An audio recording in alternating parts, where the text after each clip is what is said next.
Namaskar students, welcome to online classes of St. Angel's Public School. As you know, we are working from home for you and this is chapter number 3 of 9th class atoms and molecules and this is video number 7. Last time हमने symbols of elements को discuss किया था. Symbols of elements को discuss किया था हम लोगों ने. और कौन कौन से सिंबल होते हैं? एक सिंबल थे एल्केमिस्ट सिंबल, एक सिंबल हमने स्टडी किए थे डाल्टन सिंबल, और एक सिंबल जो हमने स्टडी किए थे वो थे मॉडर्न सिंबल, वो थे हमारे मॉडर्न सिंबल. ठीक है, तो मॉडर्न सिंबल किसने दिए थे? जे बर्जीलियस ने मॉडर्न सिंबल्स बताए थे. और मॉडर्न सिंबल्स में मैंने आपको बताया था फर्स्ट पॉइंट, जो फर्स्ट बात बताई थी वो क्या थी कि कुछ एलिमेंट्स का जो सिंबल है वो उनके नाम के फर्स्ट लेटर से ऑब्टेन किया गया है. जैसे हाइड्रोजन का सिंबल उसके नाम के फर्स्ट लेटर से, ऑक्सीजन का सिंबल उसके नाम के फर्स्ट लेटर से, नाइट्रोजन का भी सिंबल उसके नाम के फर्स्ट लेटर से. और एक सेकंड पॉइंट बताया था मैंने आपको कि अगर नाम का फर्स्ट लेटर सेम है, यानी किसी एलिमेंट के नाम का फर्स्ट लेटर सेम है, तो मतलब किसी एलिमेंट के नाम का फर्स्ट लेटर किसी और एलिमेंट के नाम के फर्स्ट लेटर से मैच करता है, तो उस कंडीशन में हम क्या करते हैं, फर्स्ट लेटर और कोई दूसरा लेटर उसी नाम का यूज कर लेते हैं. जैसे देखिए हमारे पास हाइड्रोजन है और इस हाइड्रोजन में सिंबल हमने इसका बना लिया H. बट अगर हमारे पास फिर आता है हीलियम, तो हीलियम का हम सिंबल क्या बनाएंगे? हीलियम का हम सिंबल क्या बनाएंगे? तो हीलियम के सिंबल के लिए हमने फर्स्ट लेटर यूज किया और साथ में उसका दूसरा लेटर भी यूज कर लिया. ऐसे हमारे पास क्लोरीन था और क्लोरीन का फर्स्ट लेटर C है और कार्बन का भी फर्स्ट लेटर क्या है? C है. तो हमने कार्बन का तो सिंबल C बना दिया, बट क्लोरीन के लिए हमने C और एक नाम का दूसरा लेटर क्या कर लिया? उसी नाम का दूसरा लेटर, मतलब उसी नाम के अंदर से एक दूसरा लेटर हमने क्या कर लिया? निकाल लिया. अब हम थर्ड पॉइंट पे चलते हैं. थर्ड पॉइंट क्या है सिंबल्स के लिए कि कुछ एलिमेंट्स के सिंबल उनके लैटिन नाम से भी क्या करे गए हैं? ड्राइव किए गए हैं, बनाए गए हैं. मैं इसको मिटा देता हूं, ये लास्ट टाइम मैंने लास्ट वीडियो में आपको समझाया था. तो थर्ड पॉइंट क्या है सिंबल्स का? थर्ड पॉइंट क्या है सिंबल्स का कि symbol of some elements are obtained from Latin, from their Latin name, and what is Latin? Latin is a language. What is Latin? Here Latin क्या है? Latin is a language. Latin is a language, है ना? जैसे हमारे English होती है, हिंदी होती है, उर्दू है, संस्कृत है, इसी तरीके से लैटिन एक लैंग्वेज है जो कि एंशियंट टाइम में, पुराने टाइम में अमेरिका, ब्रिटेन वगैरह में भी यूज की जाती थी. तो कुछ एलिमेंट्स के सिंबल उनके लैटिन नाम से क्या करे गए हैं? ऑब्टेन किए गए हैं. तो हम कुछ एग्जाम्पल समझते हैं ताकि हमें पता लगे कि कैसे ऑब्टेन किए गए.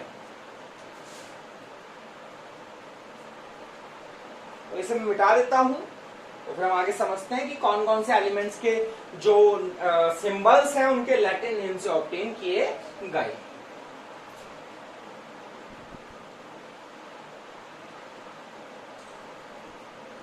तो देखिए जैसे आपके पास है सिल्वर.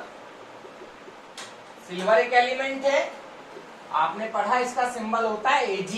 अब सिल्वर में ना तो कहीं A है और ना कहीं G है, तो इसका सिंबल बनाया गया है, इसके लैटिन नाम जो है अर्जेंटम. अब देखिए अर्जेंटम में A भी है और G भी है, तो इसका सिंबल बन गया Ag.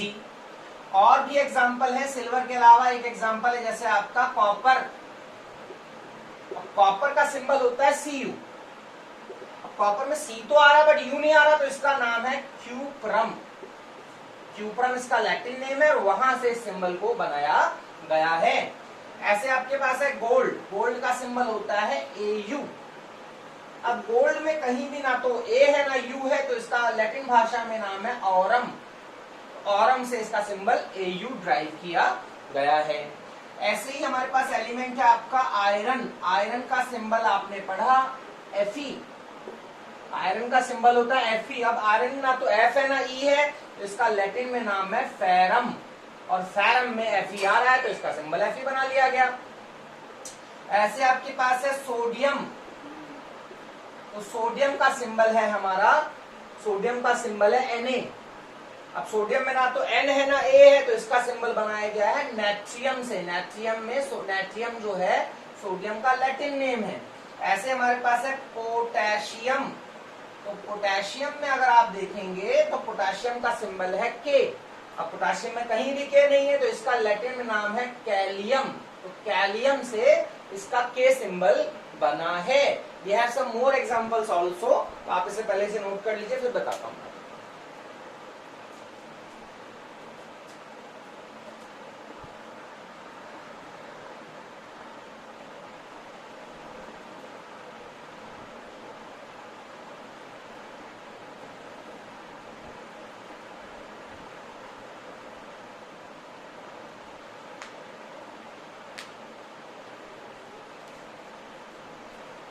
तो इसे मैं मिटा देता हूं और कुछ और एग्जांपल्स देखते हैं। तो देखिए क्या एग्जांपल्स हैं। एक एलिमेंट होता है हमारे पास मरकरी, और इस मरकरी का सिंबल है Hg। अब ना तो इसमें H है ना इसमें G है, तो इसका लैटिन में नाम है हाइड्रा गायरम। उस हाइड्रा गायरम में से Hg सिंबल इसका ड्राइव किया गया है। इसी तरीके से एक और एलिमेंट है, जैसे हमारे पास है आपका मरकरी के अलावा एलिमेंट है जैसे आपका लेड। अब इस लेड का लैटिन में नाम है प्लम्बम, और इस प्लम्बम से सिंबल बना है Pb। ऐसे आपके पास एक एलिमेंट होता है एंटीमनी। एंटीमनी का सिंबल है Sb। Sb तो है ही नहीं इसमें, तो उसका लैटिन नाम है स्टीबियम। स्टीबियम से बना है Sb। एक एलिमेंट है टंगिस्टन।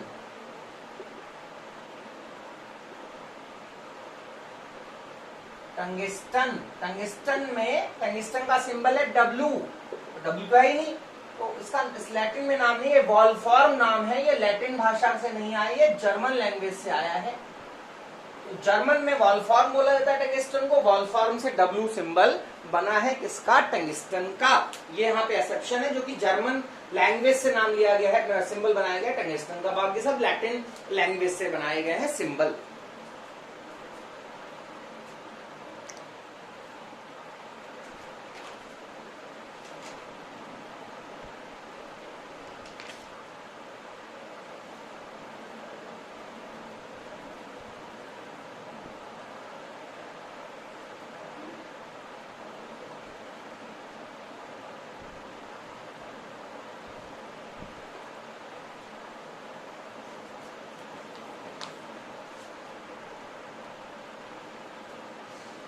तो आपने देखा सिंबल बनाने का कोई खास पैटर्न नहीं है। मतलब कुछ सिंबल लैटिन नेम से बना लिए गए, कुछ सिंबल नॉर्मल नेम से बना लिए गए, है ना। तो कुछ symbol the symbols of the elements are given just to honour some famous scientist. कुछ एलिमेंट्स ऐसे जिनके नाम और उनके सिंबल कुछ फेमस साइंटिस्ट के सम्मान में, मतलब ऑनर करने के लिए भी बनाए गए। जैसे एक एलिमेंट है आइंस्टीनियम, उसका सिंबल है ES। अल्बर्ट आइंस्टीन के नाम पे ये एलिमेंट का नाम भी रखा गया और उसका सिंबल भी बनाया गया। एक एलिमेंट नोबेलियम, एक वैज्ञानिक थे अल्फ्रेड नोबल, जिन्होंने डायनामाइट की डिस्कवरी की थी, उनके नाम पर ये मतलब एलिमेंट रखा गया नोबेलियम, और सिंबल हो गया NO। ऐसे ही एक साइंटिस्ट थी मैडम क्यूरी, जिन्हें 2 नोबेल प्राइज मिले थे, मैडम क्यूरी। तो उनके ऑनर में एलिमेंट का नाम रखा गया क्यूरियम और सिंबल बनाया गया CM। ठीक है। और बाकी ये सिंबल्स को डिसाइड कौन करता है? सिंबल्स को डिसाइड करती है IUPAC। सिंबल को कौन डिसाइड करता है? IUPAC। IUPAC क्या होता है मैं बताता हूं आपको।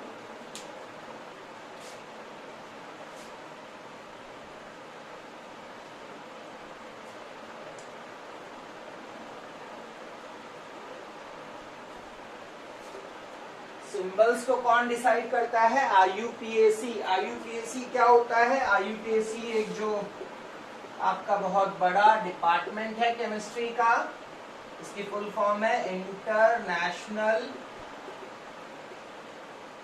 Union of pure and applied chemistry. ठीक है जी, ये सबसे बड़ा एक इंस्टीट्यूट है या सबसे बड़ी एक संस्था है जहां से केमिस्ट्री के अंदर कोई भी डिस्कवरी जब होती है तो यहीं से उसका क्या मिलता है? अप्रूवल मिलता है। तो आईयूपीएसी क्या करती है? एलिमेंट्स के नेमिंग को, सिंबल्स को डिसाइड करती है।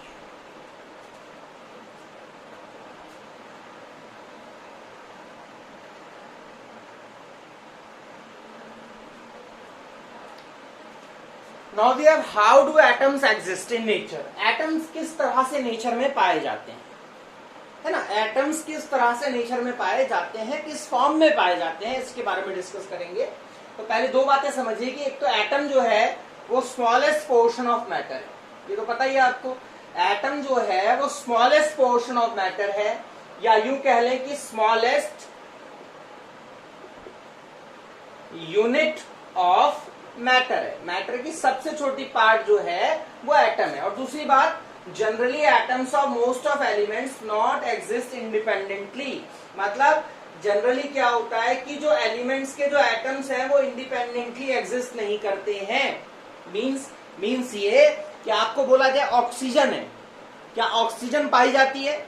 ऑक्सीजन प्रेजेंट है, सभी ने सुना है। तो क्या ऑक्सीजन का सिंबल क्या होता है? आप बोलेंगे ओ होता है। ऑक्सीजन का सिंबल क्या है? ऑक्सीजन का सिंबल है ओ। ऑक्सीजन का सिंबल है ओ। तो आप बोलेंगे कि ऑक्सीजन इस फॉर्म में पाई जाती है? नहीं, कभी भी ओ नहीं पाया जाता। ओ कभी भी पाया नहीं जाता, because O as a atom not exist independently. O जो है वो as a atom independently exist नहीं करता है। देखिए कैसे।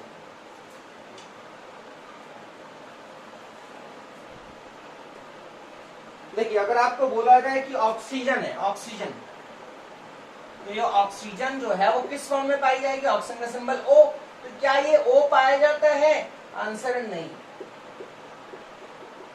Not exist. आपको बोला जाए नाइट्रोजन, नाइट्रोजन, आप बोलेंगे एन, क्या ये एन पाया जाता है? नहीं, नॉट एग्जिस्ट। मतलब यहाँ जो लाइन लिखी है उसको समझिए। यहाँ पे लिखा है कि generally atoms of most of element not exist independently. किसी का भी एटम जनरली क्या होता है, अधिकतर एलिमेंट्स के एटम ऐसे हैं जो इंडिपेंडेंटली एग्जिस्ट नहीं करते हैं। तो how they exist, how they exist, यहां पर हम लिख सकते हैं कि how they exist. So they exist in groups, वो ग्रुप्स में एग्जिस्ट करते हैं। They exist in groups. अकेला एटम नहीं पाया जाता है, अकेला एटम नहीं पाया जाता है ना। तो आपको कहीं पे सोडियम का एटम, एक एटम नहीं मिलेगा, दो एटम नहीं मिलेंगे, चार एटम भी नहीं मिलेंगे। बहुत बड़ा ग्रुप एटम का क्या करा जाएगा? पाया जाएगा। मतलब एटम्स जो है वो इंडिपेंडेंटली एग्जिस्ट नहीं करते हैं। एक एक एटम इंडिपेंडेंटली एग्जिस्ट नहीं करता है, इस बात को आप समझिए। तो किस फॉर्म में एग्जिस्ट करते हैं? They exist in groups.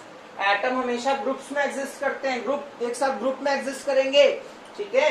अब कुछ एटम ऐसे भी हैं जो इंडिपेंडेंटली भी एग्जिस्ट करते हैं, है ना? कौन कौन से हैं? देखिए कौन कौन से एटम से इंडिपेंडेंटली एग्जिस्ट करते हैं। ये बात समझिए कि atom generally atom independently exist नहीं करते हैं, स्वतंत्र रूप से एटम नहीं पाया जाता। आप अगर ऑक्सीजन का एक एटम ढूंढने जाओगे नहीं मिलेगा, एक नाइट्रोजन का एटम ढूंढने जाओगे नहीं मिलेगा। किस फॉर्म में मिलेगा? ग्रुप्स की फॉर्म में मिलेगा। इन ग्रुप्स को हम मॉलिक्यूल्स कहते हैं, बताऊंगा मैं आपको इसके बारे में अभी। और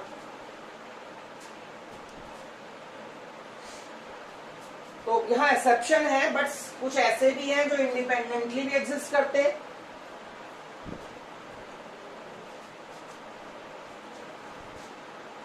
सम एटम्स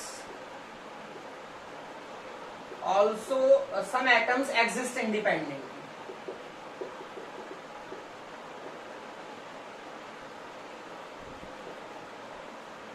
कुछ इंडिपेंडेंटली भी एग्जिस्ट करते हैं। कौन कौन से करते हैं? Noble gas atoms, noble gas के एटम्स कौन कौन से?